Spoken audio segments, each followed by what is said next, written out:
back to another video. Today's video is going to be a bit of a sit down video and I'm just going to talk through some tips on how to build muscle. Just before I jump into the key points that I want to talk about, I just want to set the expectations a little bit and just confirm that building muscle is by no means a quick fix. It is repetitive, it's slow, it's quite a hard process. So just bear that in mind when I'm talking to you about these points. It's all about consistency. Everything that I'm going to mention has to be consistent and has to be done over a long period of time before you'll see any drastic changes. So just please bear that in mind. So first we'll jump into the training side of things, and my number one point is you need to be progressively overloading and implementing progressive overload into your training sessions. Progressive overload, in simple terms, is where you gradually increase the intensity of your sessions over time. You can progressively overload in your sessions by doing a couple of different things. You can do it by increasing the amount of reps that you're doing. You can do it by increasing the amount of weight that you're lifting. Those are the two main things that people look out for when they're trying to progressively overload. So for example, if last month you were shoulder pressing 10 kg dumbbells for 10 reps, this month try and shoulder press 12 kg dumbbells for 8 reps. So you've increased the weight gradually. You don't want to do anything too drastic. So we've just upped it by 4 kg in total, 2 kg per dumbbell. And this is essentially so that the muscles that you're training are having an increased amount of stress put on them over time. That's what leads to muscle growth. Next up is intensity, and you want to be making sure that you are training close to failure. If your last 2 to 3 reps are done with absolutely no struggle at all, you are definitely not training hard enough. Building muscle is not an easy journey. It's going to be hard. It's going to be a lot of ugly lifting faces. You're going to be breaking a sweat. You're going to be out of breath. So if your last few reps don't include that and you're just easily lifting the weight, then you're definitely not training hard enough. You need to be lifting a weight that challenges you. Next up is having a structured workout plan. One thing that's key in a structured workout plan is that you have the same or very similar exercises each week. It is a lot easier to implement progressive overload if you are doing the same exercises each week consistently. It is a lot better and a lot more consistent if you stick to a select few exercises each week rather than trying to switch up your workouts constantly and adding in new and different exercises each week. And know that that might seem boring doing the same movements over and over again, but that is where you're going to see results, and that is where it's going to be easier to track your progressive overload. Within your structured workout plan, you want to make sure that there are a variety of different exercises in which different muscles can be trained in different positions. For example, hip thrusts train your glutes in a shortened position, whereas RDLs, Romanian deadlifts, train your glutes in a lengthened position. So it would be beneficial to have hip thrusts and RDLs within the same leg day because one trains shortened, one trains lengthened.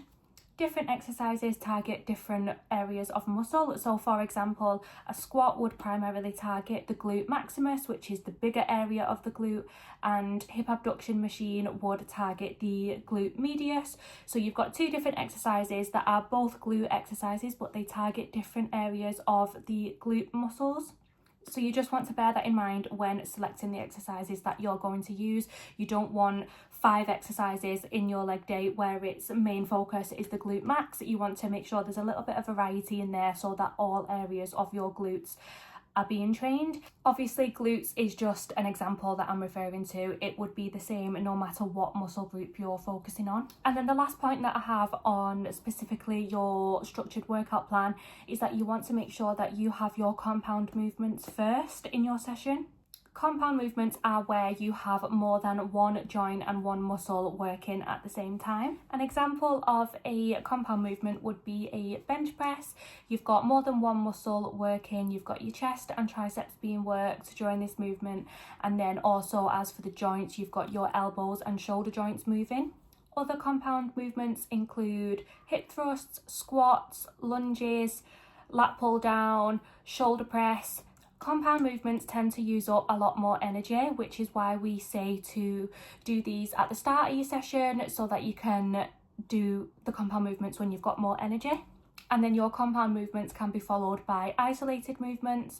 Isolated movements are where only one muscle is being worked. So for example, bicep curls, it's only your elbow moving in a bicep curl and it's only your bicep being targeted. And then a couple of other examples of isolated movements would be leg extension, leg curl, tricep push down. Now I'm just going to touch on the nutrition side of things. It is absolutely essential that you are eating in a calorie surplus in order to grow muscle.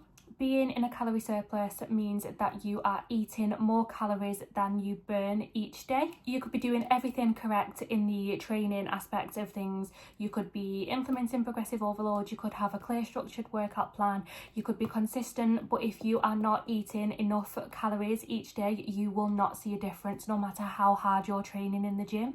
Our bodies need food daily anyway, whether we're training or whether we're not training. Our bodies need food to survive. So you can imagine that you would need more calories than usual if you're putting extra stress on your muscles. Next up, you will definitely need a high protein diet in order to grow muscle. Proteins are essential for growth, as protein is what helps our muscle fibers repair. A good guide of how much protein a person would need is to have 1.5 grams to 2 grams of protein daily per kilogram of body weight. Just as an example, someone who weighs 65 kg will probably need around 130 grams of protein per day in order to grow muscle. Lastly, on the nutrition side of things, carbs are not the enemy. Please do not avoid carbs whatsoever. Carbs are essential in our diet and they are what give us energy and fuels our bodies for our sessions. So please do not avoid this. We need them in order to have energy to train. And then the same goes for fats as well. People think that fats are really, really bad and you need a zero fat diet. That's not true whatsoever either. We need fats in our diet, so please do not avoid carbs or fats. And now I just want to quickly touch on recovery. You need to be taking enough rest days. Rest days are just as important as training days.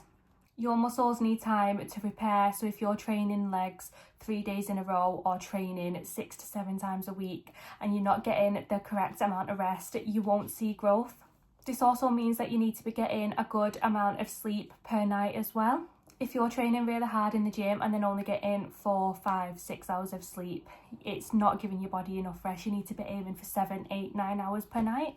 Water intake also really helps with recovery as well. You want to make sure that you're staying hydrated and you're drinking plenty of water before, during and after your sessions. And having a good cool down and stretching session at the end of your weightlifting session is also essential for your good recovery. And then just to wrap up the video a little bit, I'm just going to quickly bullet point some key mistakes that people make when trying to grow muscle. We've got poor form, we've got no warm up, no cool down and stretching, ego lifting and not eating enough. These are just a few mistakes that I see when people are trying to build muscle. So just make sure that you're avoiding those mistakes. You're sticking to the points that I've talked about throughout this video and you're staying consistent and you will see muscle growth and you will see results. It is by no means an easy journey, but consistency is key, and if you stick at it, you'll eventually get there. But that is everything for this video, so I hope it was clear and helpful. Thank you so much for watching, and I'll see you in another video.